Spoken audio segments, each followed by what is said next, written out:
padayon pas-practice nga bata kay kamo may successor sa mga tigulang. Praise God, ang Amen. tanan, handa ba ang mga tumatahulingon? Praise God, Amen. hallelujah. Ang tanan, magingon og God bless Pastor Dom. God bless, Pastor Dom.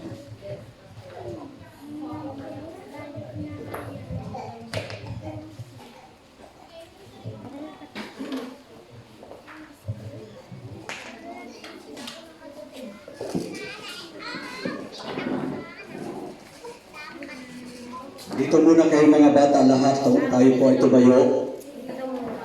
Hallelujah, hallelujah. Sapagkat ang banal na salita ng Diyos, nagpapaalaala po sa atin na ang lahat ng may buhay na may hininga dapat magsipuri sa Diyos. Kaya bata, matanda, lahat po tayo maghandog muna tayo ng pinaka-mataas na uri na papuri, ang salitang hallelujah, the highest praise, the highest worship. Yan po ang nais ng ating Panginoon. Sabay-sabay po tayo iangat natin ang ating mga kamay at handugan po natin ang ating Panginoon ng ating matatapat na pagpupuri at sabay-sabay po nating ipalakpak sa kadakilaan dahil ang Diyos po ay mabuti. Ano po ang ating maibabayad sa lahat ng kabutihan ng ating Panginoon. Maliban sa ating lakas, maliban sa ating tinig, ang ating mga katawan na isang haing buhay. Yan po ang hinihintay ng Panginoon. Yan po ang tanging paraan para mababayaran po natin. Magkaroon po tayo ng utang na loob sa ating Panginoon. Ipagamit po natin sa ilang sandali ang ating mga sarili, ang bawat sakat ng ating mga katawan, mula ulo hanggang talampakan. Ihandog po natin sa ating Panginoon sapagkat doon po natutuwa ang Diyos sa kanyang mga anak na kung saan ipinag-utos niya na ang lahat na may hininga, ang lahat na may buhay, kailangan purihin ang Panginoon sapagkat siya ang lumikha ng langit at ng lupa. Siya rin po ang nagbigay sa atin ng ating buhay. Kaya nararapat lamang na ibalik natin sa ating Panginoon. Hindi lamang sa mga hanap buhay. Ibibigay natin ang ating panahon. Hindi lamang sa hanap buhay. Ipapagamit natin ang ating mga sangkap, ang ating lakas. Ginagamit natin ito buong isang linggo. Ginagamit natin ito para tayo may makasurvive. Ngunit ngayon mga kapatid, bata matanda lahat ng uri, lahat ng may hininga. Hallelujah ay magsipagpuri sa ating Panginoon. Purihin ka o Diyos. Hallelujah. Maraming salamat po. Dahil pinagkaluban po kami ng pagkakataon upang kami po ay sama-sama Panginoon. Ay kay aming paghandugan ng aming matatapat na pagpupuri. Yamang ikay nagbigay sa amin ng hininga at ang buhay nito Panginoon. Lord, sa pamamagitan ng pagpupuri, inahalay po namin ang aming mga boses Panginoon upang iyong marinig o Diyos sa iyong trono Panginoon na ikaw nga ang Diyos na karapat-dapat na sambahin. Ikaw nga ang Diyos na karapat-dapat na tumanggap ng papuri. Hallelujah! Tanggapin niyo po, Diyos. One more time, let us offer up the offering unto the Lord our God. For He is great and He is worthy to be praised. The living ka Ginoo sa walay katapusan, dumugog himaya, kanino lamang. Hallelujah! And all God's people say, praise the Lord. Praise God, hallelujah. Okay, nakapaghandog na po tayo ng mga papuri sa ating Panginoon. Malaya na po tayo magsiupo mga kapatid. Hallelujah. At samantalang sama-sama po tayong kumain ng mga salita ng ating Panginoon. Yamang ito po ang pagkain ng ating mga kaluluwa. Bagamat ang ating mga katawang lupa, kumakain po ito ng mga literal, mga material na mga bagay para tayo makasurvive, manatili po na mabuhay sa daigdig na ito. Ngunit hindi rin po mabubuhay ang ating mga kaluluwa kung hindi rin po tayo kumain ng kanyang mga salita. Dahil ang mga salita ng Diyos, ito po ang gatas, ito po ang tinapay, at ito rin po ay isang karne. Kaya tinuturuan po tayo na para lumusog po Ang ating mga katawan, kailangan po yung tinatawag proper o balanced diet. Yung ika nga, kailangan may mapakla, may maasim, may maalat, at mayroon din po ika nga, matamis, kunti-kunti lang. Kung wala ka pang iniindang karamdaman, lahat ng uri ng lasa, lantakan mo na. Pagkakataon na yan sa mga ika nga malulusog pang katawan. Dahil sa totoo lang, kaya nga may mapakla, mayroong mapait, mayroon din pong tinatawag matamis at maalat. Dahil alam po ng Diyos na ang lahat ng mga lasang yan ay ikabubuti po ng ating mga katawan. Pero pag inabuso po natin, lahat ng sobra po hindi maganda. Ano po? Pero kapag ika nga, ginamit po natin sa tamang paraan, amen, lahat ng nilikha ng Panginoon, tama yung sinasabi ng salita ng Diyos, na ang lahat ng nilalang ng Diyos ay mabuti at walang anumang itakwil o ika nga, lahat ng nilikha ng Diyos ay mabuti at walang anumang itakwil. Basta mayroon pong paalaala ang mga salita ng Diyos, tanggapin po natin anumang biyaya na ipinagkaloob ng Diyos sa atin, dapat tayo maging mapasalamtin. Kaya nga, sabi ng Biblia, ito po ay kanyang pinapaging banal. Ito po kanyang nilinis. Kapag ito po ay tinatanggap po natin, may pagpapasalamat at mayroong pananalangin. Everybody say, praise the Lord! Praise God. Hindi na po ako magtatagal, mga kapatid. Ang mga salita po ng Diyos ay ating matunghayan. Dito po sa aklat ng Matthew, chapter 8. Hallelujah. Basahin ko po, simula po 5 at hanggang 10. At tatalon tayo sa talatang 13. Ito po ang mga sinasabi ng salita ng Diyos. Matthew chapter 8, Mateo kabanatang 8, magsimula po sa talatang 5. At pagpasok niya sa Capernaum, ay lumapit sa kanya ang isang centurion.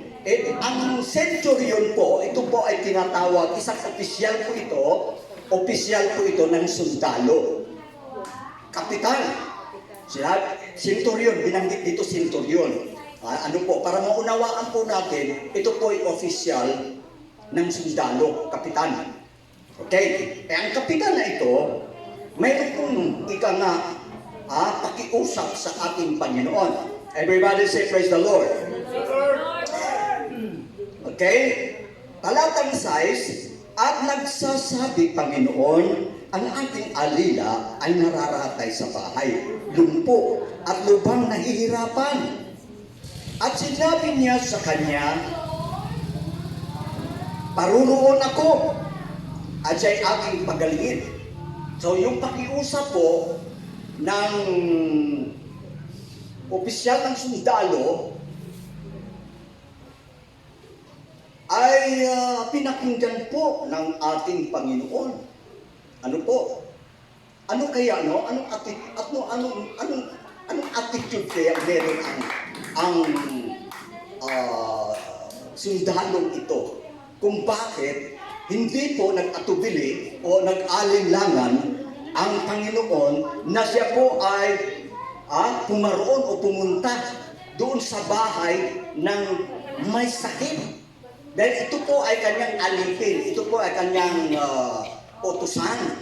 Siguro, yan po ang kanyang tagapagluto siguro at anumang mga gawaing bahay, pero nagkasakit, maluba ang kanyang karamdaman. Kaya itong opisyal ng sundalo, habag na habag naman, no? At nabalitaan niya, siyempre, na ang ating Panginoon ay talagang nagpapagaling ng sari-saring karamdaman. Kaya, doon siya nagkaroon ng paniniwala. Hindi siya kagad-agad lumapit kung kanino pa man, kundi siya namanhikan ang nakiusap po sa ating Panginoon ang wika, ang aking ikang alila, nararatay sa banig ng karamdaman dahil siya nalumpo, siguro sobrang lagnat o kaya na-paralyze, hindi makalakad. sobra ang pag-alala ng sundalong ito. Pero dahil matuklasan po natin kung bakit hindi po nag-atubili ang ating Panginoon na pumunta sa bahay ng sundalong ito. Dahil meron siyang nakitang katangian mula sa sundalong ito na bagamat siya'y isang kawal, meron siyang pananampalataya. Palakpakan po natin ating Panginoon. Amen! Meron siyang taglay na pananampalataya. At nakamamangha. Sabihin po natin mga kapatid, nakamamangha. Eh, mismo nga po ang Panginoon nagulat. Pag sinundan po natin, pagbasahin po natin ng dito pababa, kagulat-gulat po ang uri ng pananampalataya ng kapitang ito. Bagamat siya'y sundalo, pero meron po siyang pananampalataya sa Diyos. So napakaganda, no? Kahit ikaw ay isang mataas na meron kang katungkulan sa pamahalaan, ikaw ay sabihin natin, mataas ang iyong katungkulan dito sa sanglibutan.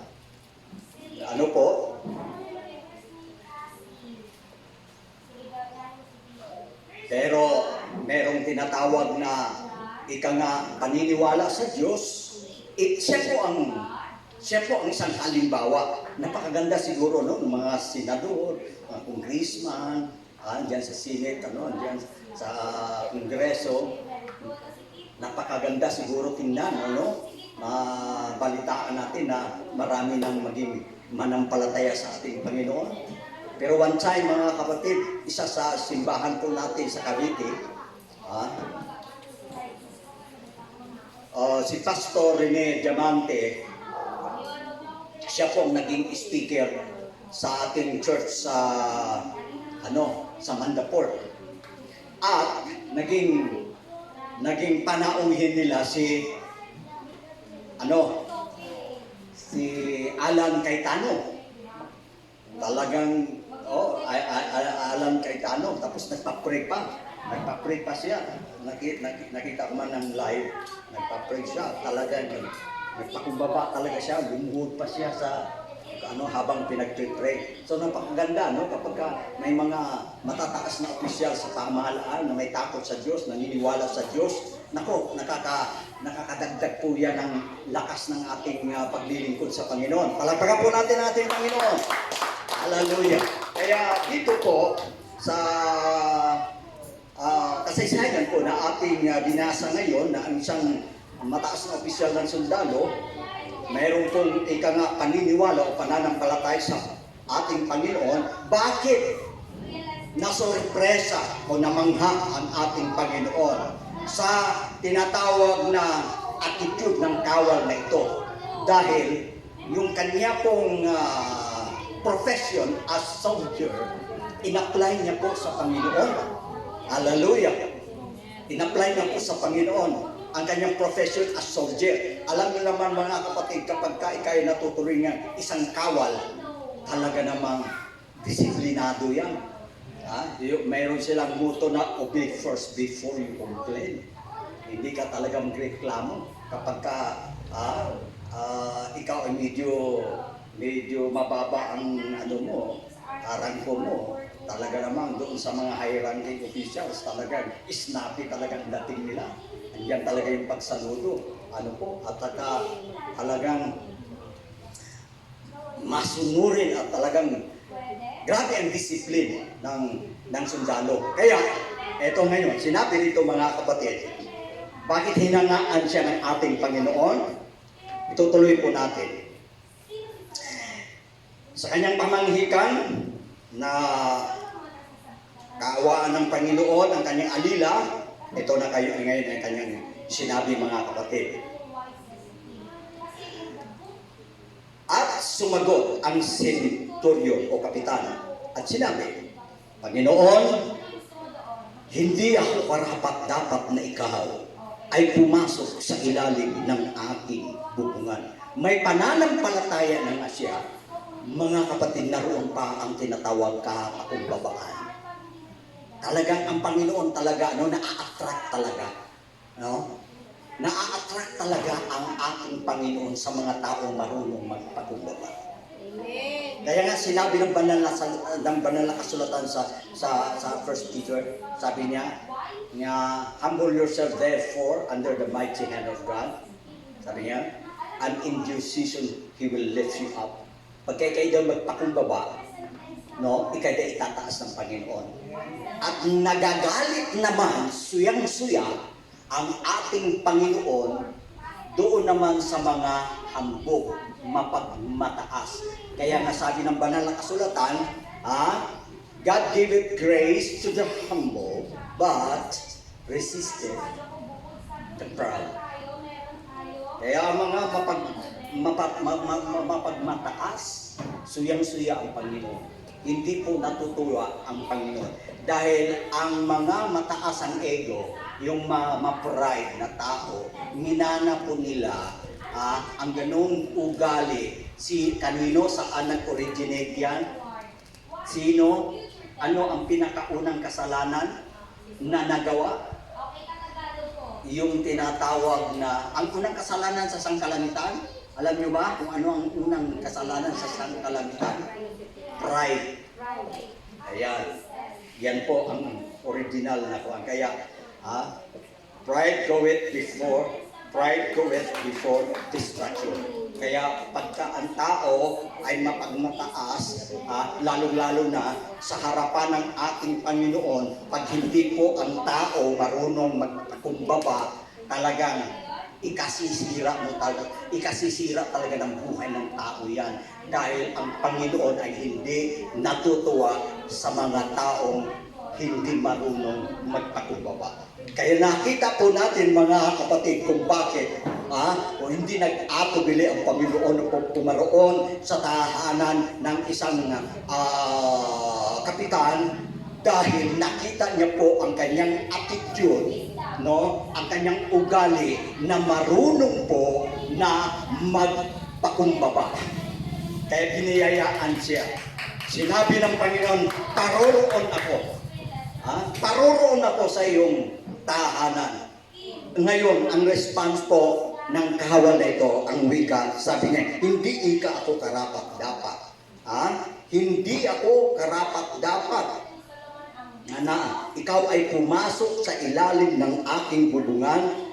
Datapat, sabihin mo lamang ang salita at gagaling ang aking alila. Kaya ang message na ito ay pinamagatang the power of your words. Palakpakan po natin ang Panginoon. The power of your words. Wow! Sadya pa lang, merong bisa, may kapangyarihan ang ating mga salita. Amen. Hallelujah. Meron yan.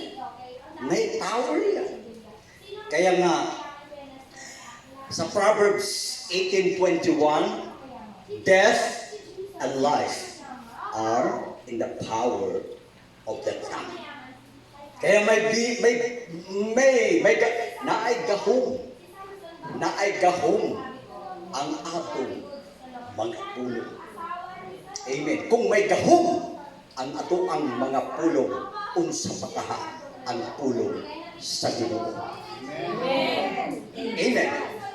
Dahil ang Hebrews 4:12, ang mga salita ng Diyos ay buhay, mabisa, matalas, matindi lahat na, makapangyarihan. At sabi ganoon, madaling kumilala ng mga pag-iisip.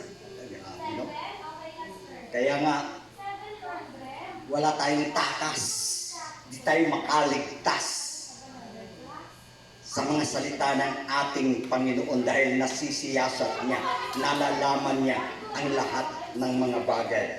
Isipin mo palang, talastas niya ng buo. Alam niya na lahat. Everybody say praise the Lord. Kaya nga, ang mga salita ng Diyos, sabi nga, the Word of God is quick and powerful, sharper than any two-edged sword, piercing, grabe, bumabaon, piercing, even to the dividing asunder of soul and spirit, and is a discerner of thoughts and intents of the heart. Wala talaga tayong kawala. Kung hindi tayo makakatago at sabihin natin, nako, hindi malalaman ng Panginoon. Alam ng Panginoon ang lahat. Ngayong paborito ni Sister Audrey na awit, puso ko'y iyong sinisiyasan. Lahat ng lihim ay iyong nalalaman. Kilala mo ako. Ganun pa man ang ating Diyos, mas judgmental pa ang tao. Ang ating Diyos marunong pang umunawa. Niintindi pa niya ang ating mga kahinaan, ang ating mga pagkukulang at pagkakamali. Talagang mapagpahinuhod pa rin ang Panginoon. Hindi siya akurado para ikay hatulan. Yet, patuloy pa rin po tayo na binibigyan niya ng pagkakataon. Palakpakan po natin. Amen. Ganyan po, mga kapatid, ang ating Diyos. Hallelujah! Kaya ipagpatuloy po natin itong napakagandang kwento ng isang military official ng military na kung saan siya po ay nakitaan ng Panginoon na marunong magpakumbaba. Hallelujah! Everybody say praise the Lord. Amen. Dahil nakita ng Panginoon ang kanyang puso na meron pong tinatawag na pananalig at hindi lamang po pangkaraniwang paniniwala. Masorpresa po tayo, nasorpresa po ang Panginoon dahil nung natuklasan niya ang uri ng pananampalataya ng sundalong ito ay hindi po pangkaraniwan. Sabihin natin, hindi pangkaraniwan. Hallelujah! Amen. Sa ganang ating mga kapatid, in-educate po tayo, inalalahanan po tayo mula sa salita ng Diyos na sa tuwing tayo po'y lalapit sa Kanya, kailangan talaga na sumampalataya tayo na merong Diyos. Amen? Maniwala tayo. Kapagamat hindi natin siya nakakikita, yung ating mga suliranin, yung ating mga kabigatan, meron tayong paniniwala, mga kapatid, na nandyan sa ating tabi, nakikinig, nakikiramay ang Panginoon sa ating mga suliranin. Amen. Naniniwala tayo na merong Diyos, na siya po ang ating karamay sa lahat ng sitwasyon ng buhay. Kaya nga sabi niya, magsisalito kayo, lahat na napapagal, nabibigatan, bibigyan ko kayo ng kapahingahan. Kaya makukomfort po ng ating mga kaluluwa, mga kapatid, kapag nakadalo po tayo, nakarating po tayo sa bahay ng ating Panginoon, sapagkat maririnig po natin ang kanyang tinatawag mga panawagan, yung kanyang masuyong paanyaya sa bawat isa sa atin. Sa kabila ng ating mga pagkukulang, mga kapatid, nanunuyo pa rin ang Panginoon. Amen? Hallelujah! Upang sa ganoon, mga kapatid, hindi po tayo mahiya o kaya mag-alinlangan na lumapit sa Kanya. Dahil gusto ng Panginoon na tayo lumapit sa Kanya. Katulad ng kawal na ito, na kung saan may problema siya. No? May problema siya at alam niya na meron pong kakayanan at magagawa ang ating Panginoon. Kaya dumulog siya sa ating Panginoon. Ngayon, mga kapatid, doon po sa kanyang kahilingan, siya po ba nabigo? Siya po ba tinakwil? Mga kapatid, yung kanyang kahilingan po ay tinugon ng Panginoon. Palakpakan po natin siya, mga kapatid. Purihin po Panginoon. Hallelujah! Kaya, unang attitude, nakitaan ng Panginoon dahil natuto o marunong po siya magpakumbaba. Kinilala niya po, mga kapatid, na hindi po siya karapat-dapat. Ang kanyang lalapitan, mayroon po siyang pananalig na hindi ito pangkaraniwang tao. Hindi ito basta-basta. Amen? Kaya nga hindi ka ako karapat-dapat. Ayun, nandun ang kapakumbabaan. At yan ang naka-impress sa ating Panginoon na walang alinlangan, paroroon ako sa iyo. At sinabi ng kawal, itutuloy po natin mga kapatid. Sabi niya, sabihin mo lamang ang salita. Just speak the word. At gagaling ang aking alila. Dito niya na mga kapatid. Dito niya na i-noise out sa Panginoon ang kanyang kalagayan. Amen. Matapos na siya po ay nagpakumbaba sa ating Panginoon na bagamat siya isang makasalanan, hindi karapat-dapat, sa ating Panginoon, naroon po mga kapatid, ang kanyang paniniwala na talagang ang reverence, yung pagrespeto, yung buong paggalang mga kapatid, sadyang ipinakita niya sa ating Panginoon. Hallelujah! Now, sinabi po ng kawal na ito sa talatang 9, sapagkat ako rin naman ay taong nasa ilalim ng kapahamalaan na may nasasakupan akong mga kawal. At sa isa, halika. Pag sinabi niya mga kapatid sa kanyang kawal, pag siya po ay nag-utos, wala pong sinumang sumuway sa kanyang mga salita. Pag sinabi niya, halika, karakadakay, lumalapit sa kanya. Everybody say praise the Lord. Amen. At pag sinabi niya mga kapatid, gawin mo ito. Wala nang bulong-bulungan. Wala nang maraming reklamo. Amen. Kaya iyan po mga kapatid.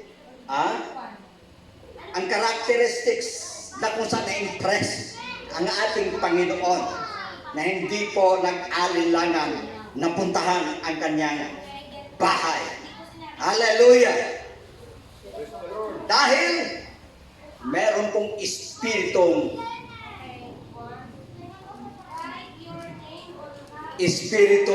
masunurin.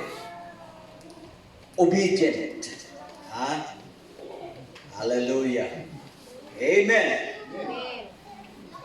Yan talaga mga kapatid ang kinalulugdan ng Diyos, yung masunurin. Hallelujah. Kaya nga nung si Saulo, mga kapatid, sa inaakala niya na sumunod siya sa utos ng ating Panginoon, at nagpa-impress pa siya, kunwari, yung kanyang mga reason ay tanggapin ng Panginoon. Dahil ang utos ng Panginoon, lipulin ang lahat. Pero nagkaroon siya ng ibang pag-iisip na akala niya, yung kanyang ginawa ay kalulugdan ng Panginoon. Sabi niya, hindi ko pinatay itong mga matatabang bata. Di po ba? Kailangan natin sa tuwing tayo po ay naghahandog, kailangan natin yung mga walang kapansanang mga hayop. Hindi lang basta hayop ihahandog natin, kaya itinabi ko itong magagandang bata para ialay natin. Parang sound reasonable, no? Pero naman tama, Pero iba kasi ang Panginoon na mag-isip at iba ang, pag nag-utos ang Panginoon, gusto niya, kung ano yung iniutos, yun talaga ang tumpak na yung susundin. Dahil kung hindi, masalamalaikum ka. Sabi niya, lipulin ka, lahat. Sabi niya, maraming ari-arian itong hari at saka magiging malaking tulong pa ito. Siyempre, kaanib na natin, kasamahan na natin, siyempre, malaking puwersa ang may tutulong niya sa atin. Pero ang ganda naman sana, no? Hallelujah. Pero ano ang sinagot ng ating Panginoon? Sabi niya, to obey is better than sacrifice.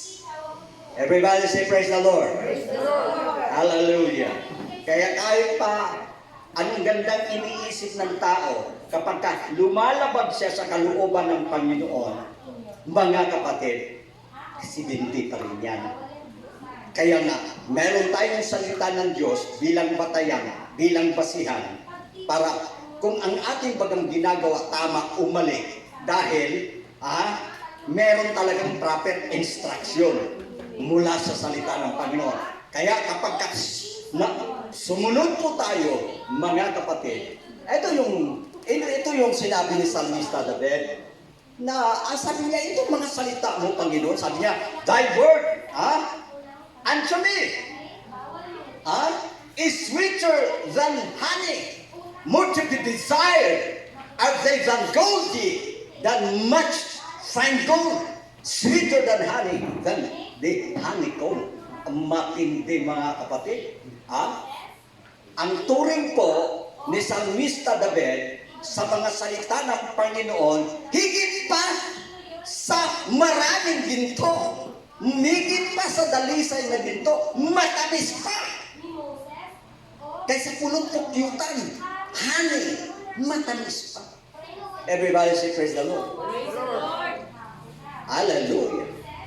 At ito napakaganda kapag gagawin po natin, mga kapatid, ang mga salita ng Diyos, na ito po ang ating gabay, ito po ang basihan ng ating buhay, mayroon po tayong matatanggap na malaking gantimpala.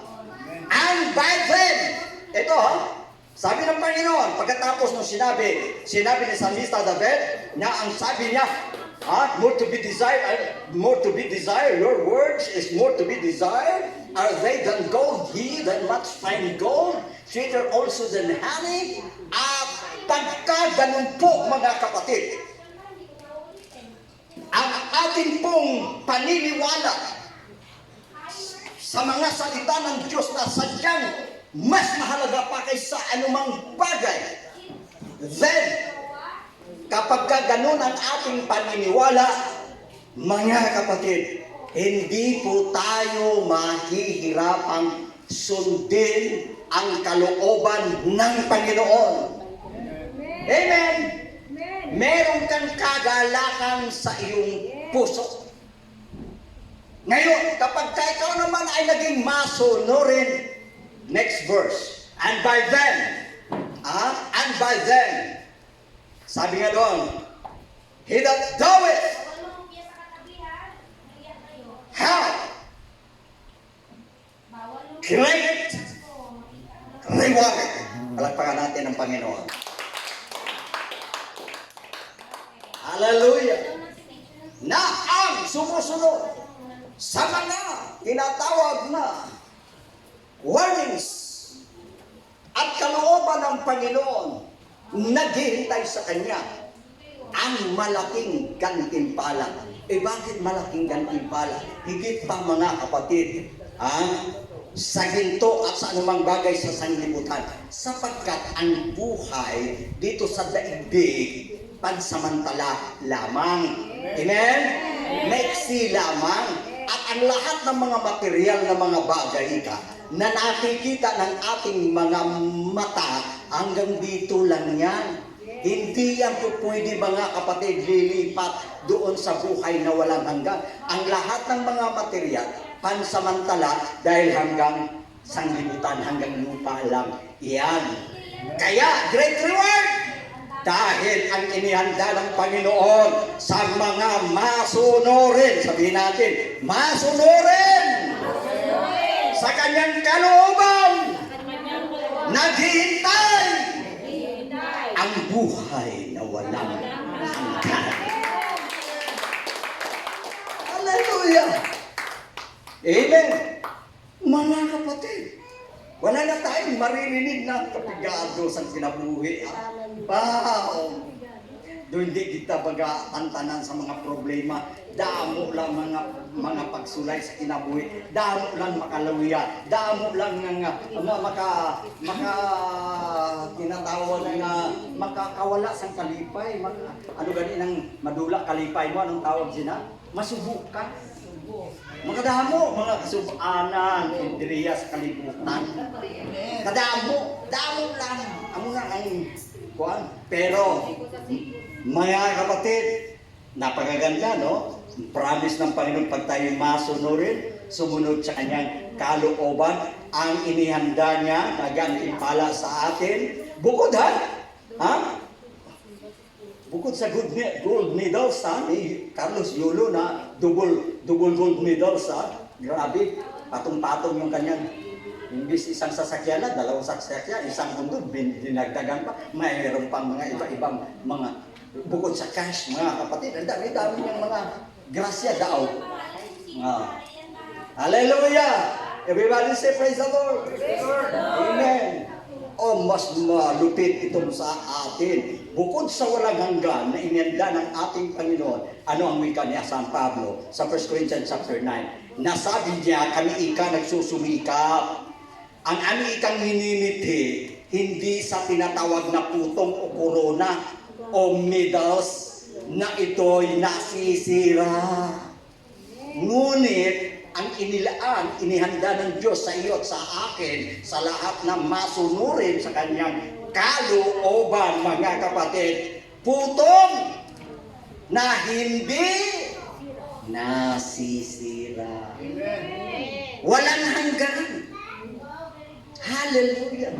Grabe mo.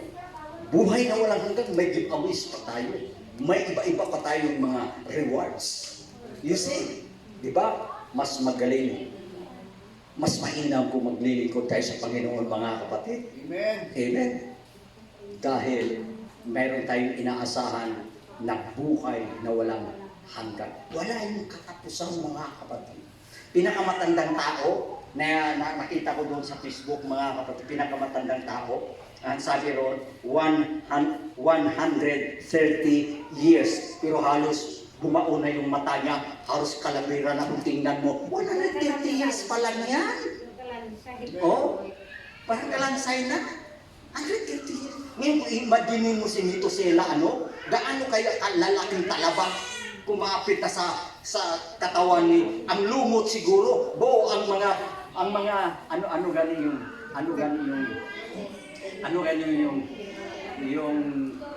yung hindi ka naghihilot, tapos kumapal ang kamay.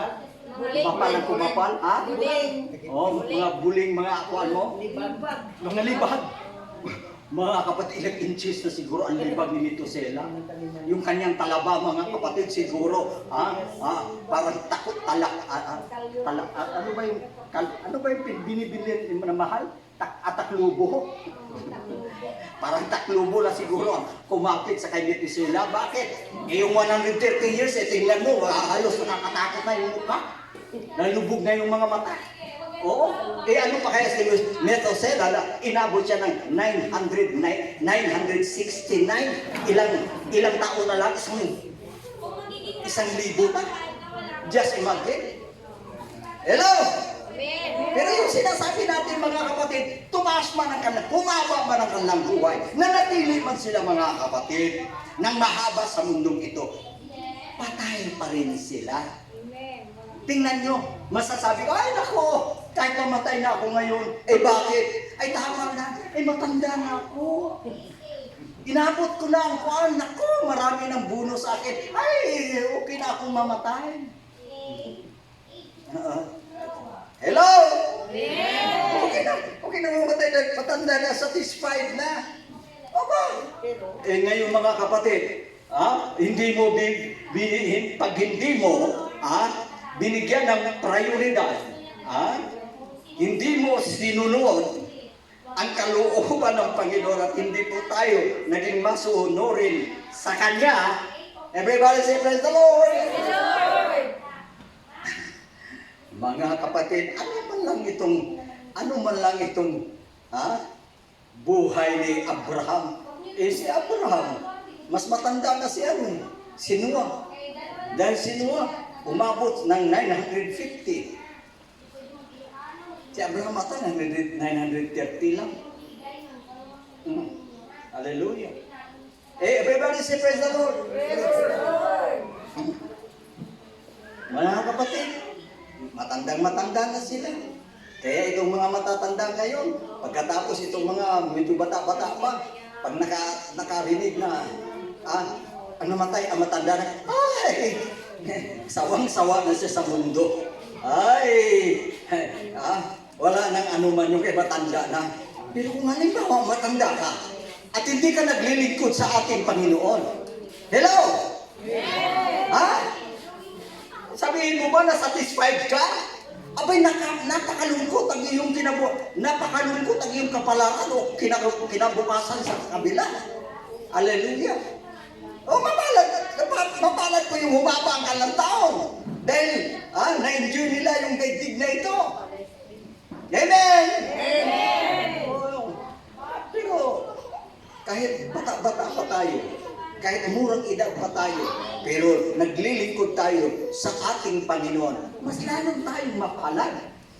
Kasi ang pinag-usapan dito mga kapatid, natin masunurin ka ba sa kalooban ng Diyos? Yun ang pinakamalaga sa lahat. Yung pagiging masunurin sa kalooban ng Panginoon. Amen? Amen! Diba sabi sa CRT 21 ng Mateo, hindi ba yan? Hindi lahat tumatawag sa akin, Panginoon, Panginoon, makakapasok sa kanyang kaharian, kundi yun lamang naging masunurin sa kanyang kalooban. Amen. Kaya kung matanda ka man o bata ka man, importante, mga kapatid, masunurin tayo sa kalooban ng ating Panginoon dahil may naghihintay po sa atin ng buhay na walang hanggan at may kaakibat pa ng mga gantimpala na hindi nasisira, hindi natutunaw, hindi po mga kapatid ko nawawala. Amen. Ang inilaan ng Diyos sa lahat na naging masunurin sa Kanya. Hallelujah. Whereby, sabi ng salita ng Diyos, give diligence to your calling. Give diligence to your calling and election sure. Bakit isure talaga natin? Dahil ang sabi po ng salita ng Panginoon, dahil ipinaghanda niya tayo great and precious promises. Great, precious pa. Ano yung kanyang precious and great promises, mga kapatid, na inihanda niya sa atin, na ito'y kanyang inilaan para sa iyo at sa akin, yung buhay na walang hanggan. Woo! Glory! Everybody say praise the Lord! Amen. Kaya, ang kapitan ng sundalong ito, siya po ay nakabinipisyo mula sa ating Panginoon. Yung kanyang request, tinugon ng Panginoon, at the same time, naging model pa siya sa mga Hudyo. Palakpakan natin. Naging model pa siya. Mismo ang ating Panginoon, ang nagpapatotoo. Katulad kay Abel. Sabi gano'n, by faith Abel offered unto God a more excellent sacrifice than Cain, by which he obtained witness, that he was righteous, God testifying of his gifts, and by it he being dead, yet speaketh. Sino nagpatotoo? Ang Diyos mismo. Grabe! Amen! Hallelujah! Ang galing, mga kapatid, kapag ipagyabang ka ng Diyos. Ang Diyos mismo ang nagpapatotoo sa iyo. Amen? Napakapalad mo. Yan ang nangyari, mga kapatid, kay Abel. At ganun din ang nangyari sa sundalong ito. Na kung saan siya ko, mga kapatid, ay may paniniwala sa Panginoon. At ang kaakibat ng kanyang paniniwala, ang kanyang pagpapasakop at at kapakumbabaan sa ating Panginoon. Kung kaya naman mga kapatid, ang ginawa ng Panginoon. Conclusion, tatapos na tayo. Palakpakan natin ang Panginoon. Ang ginawa ng Panginoon mga kapatid, yun ang sinasabi ko sa inyo. Ang Panginoon pala, hinihingal na ako. Ang Panginoon pala mga kapatid, marunong din. Akala ko tao lang na nasusurpresa. Pati pala Panginoon nasusurpresa din. Basahin ko sa inyo ha. Ito ang last verse. Sabi roon, ang sabi dito ng Panginoon at nang marinig ni Jesus ay nagtaka siya at sinabi sa nagsisisunod, katotohanan sinasabi ko sa inyo. Ito na, katotohanan sinasabi ko sa inyo na kahit sa Israel man ay hindi ako nakasumpong ng ganitong pananampalataya. Woo! Sino nagpatotoo? Very proud ang ating Panginoon sa nakikita attitude at kung gaano kagaling ang pananampalataya ng opisyal na sundalong opisyal na ito mga kapatid. Hinangaan ng ating Panginoon. Ipinagmamalaki ng Panginoon. At sabi niya katotohanan, nilibot ko na mong Israel. Dapat wala ikakong nasusungan na merong katangian ng taong ito na mayroong tinatawag great faith. Hallelujah. Palakpakan natin ating Panginoon. Hallelujah. The power of your words. Kapag mga kapatid, binanggit mo, binigkas mo ang salita ng ating Panginoon na may kalakip na pananampalataya, merong kapangyarihan ito at merong magaganap o mangyayari according to your faith, be it done unto you. Ano bang iniisip mo? Ano bang hinihiling mo sa Panginoon? Ano bang minimitin mo sa buhay? Ito ang sample mga kapatid. Sabi ng Panginoon, kung ika'y nananalig at nakita ko ang dalisay ng puso, ito ang aking sasabihin sa iyo. Ayon sa iyo sinasabi o sinasampalatayanan, mangyayari sa iyo. Hallelujah! Mangyayari yan! Sabihin natin ngayon sa Panginoon, bukas mga kapatid, welcome tayo sa presensya ng ating Panginoon. Ano ba yung iniisip mo ngayon? Ano ba yung kalagayan mo ngayon? Ano ba yung request mo ngayon? Ano ba yung hinihingi mo ngayon? May mahirap ba para sa Diyos? Wala po. Ang gusto lang ng Panginoon, makita ng mga kapatid, katulad ng ipinakita ng senturyon o ng kapitan ito na may kapakumbabaan at pananalig sa Diyos. Ilapitan natin kung ano yung mga request natin, ano yung kailangan natin, ano yung sumasakit na yung dibdib mo, kailangan mo ba? Ha? Kailangan mo ba mga kapatid ng kasagutan ng yung matagal nang dinadalangin at tinihingi? Mga kapatid, hindi ka mabibigo. Katulad ng sangkawal ng sundalo na hindi siya nabigo sa kanyang kahilingan. Samantalang awitin natin ang awitin ito, lumapit na po tayo sa altar. Sa Diyos mo sasabihin ang problema mo. Sa Diyos mo sasabihin ang problema mo. Asahan mo, ika'y hindi mabibigo. Kalamay mo ang Diyos sa hirap at ginhawa. Tawagin mo lamang, di ka mapipito. Kapag nasaktan ka, ay huwag kang susuko. Kahit may pagod ka, ay huwag kang tatago. Karamay mo ang Diyos sa hirap at ginhawa.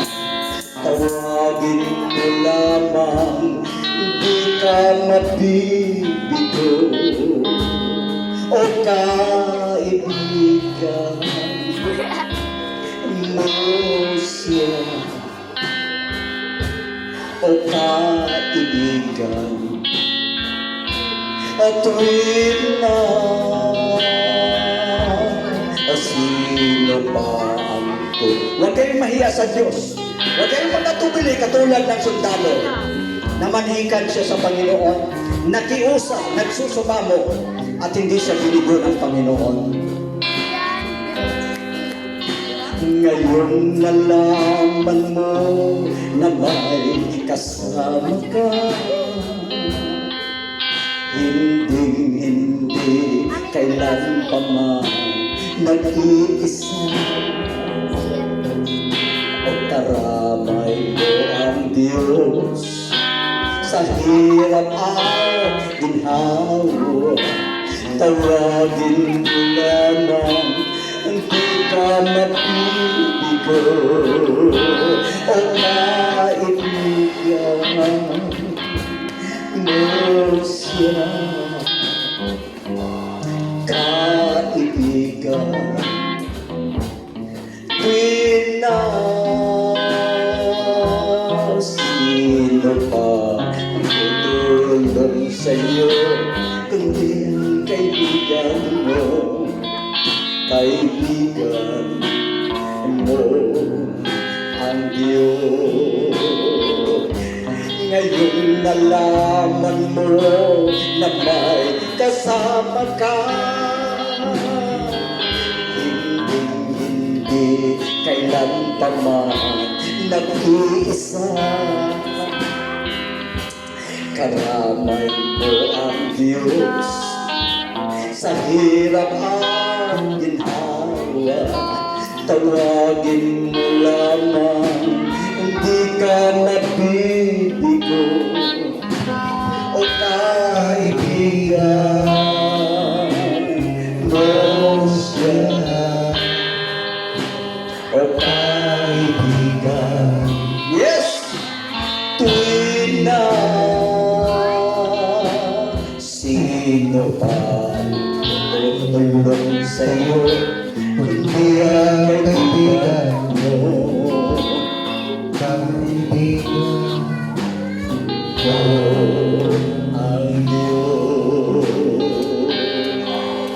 Kaibigan mo ang Diyos.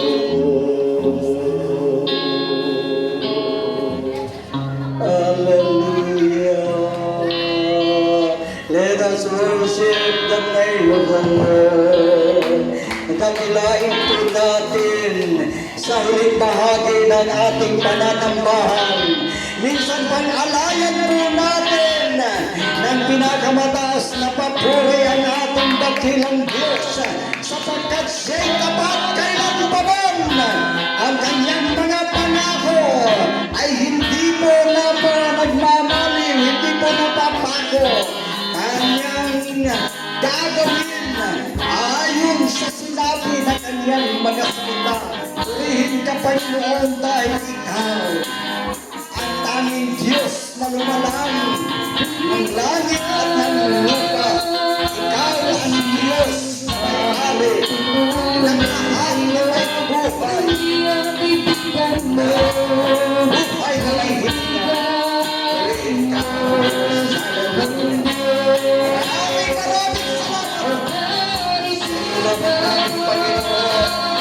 Maraming salamat. Maraming Panginoon. Maraming pagpapalakas na pag-ibig. Maraming pagsamula para naman sa'yo.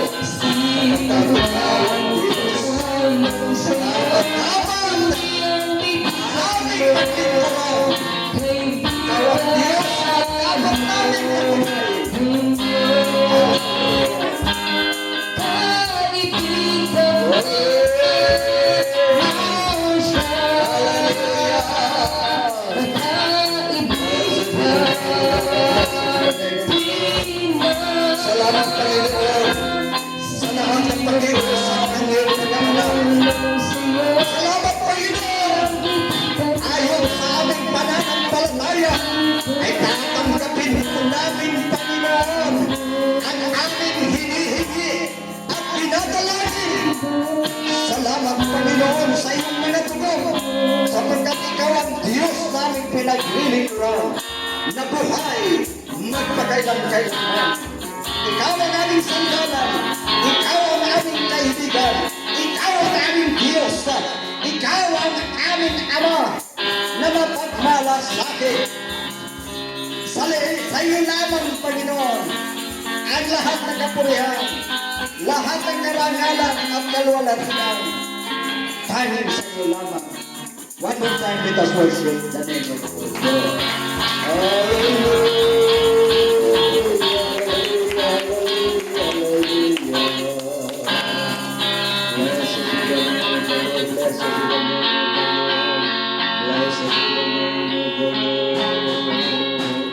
Thank you, Jesus. Sa katapos-tapusan, Panginoon, pinapaabot po namin ang aming taos-pusong pasasalamat sa lahat po, Panginoon, ng iyong kabutihan sa aming buhay. Salamat po na sa araw na ito, naialay po namin ang aming mga sarili.